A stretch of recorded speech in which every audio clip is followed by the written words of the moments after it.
Hello guys, samahan niyo kaming mag-check ng mga ukayan dito sa Abu Dhabi, UAE. Uso nga rin dito ang mga ukay shops guys, or mahilig ang mga Pinoy dito mag-ukay-ukay sa UAE, kaya naman ang daming mga shops na nagsitayuan.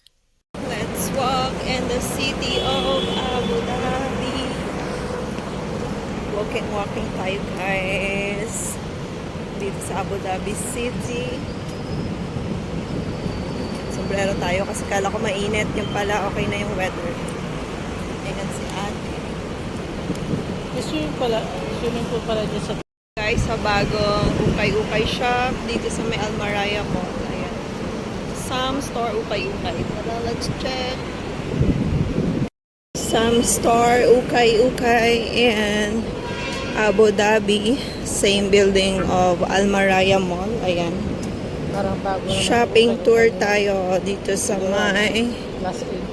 some store ukay-ukay. Ayan guys, we're coming inside. Ano yung bawal?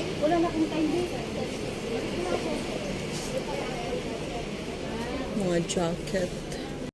At ayan ang loob ng some store ukay guys. Ayan, more on marami rin silang mga shoes. Ayan, halos buong wall ay meron silang mga shoes.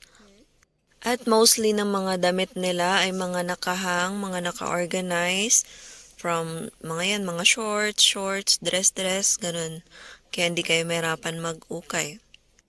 Nag-ikot-ikot nga lang kami ni ate dito guys. At ayun, in the end, wala kaming nabili kasi siguro ako wala namang talagang balak bumili, sinamahan ko lang siya at siya ay meron siyang hinahanap na hindi niya nahanap dito, o di ba? Minsan naman talaga may ganon, yung hinahanap mo sa isang store ay hindi mo mahanap, so kailangan nating lumipat sa iba since ang dami namang options na ukayan dito sa Abu Dhabi. Ayun lang, ganito lang ang buhay dito sa UAE guys. Ayan, akala nyo bonggang-bongga kami. Yung pala ay nag-uukay din kami. Ayan, mga suot namin, mga ukay-ukay lang paminsan. Or madalas talaga, like ako, hindi ako nag-i-invest ng masyado sa damit.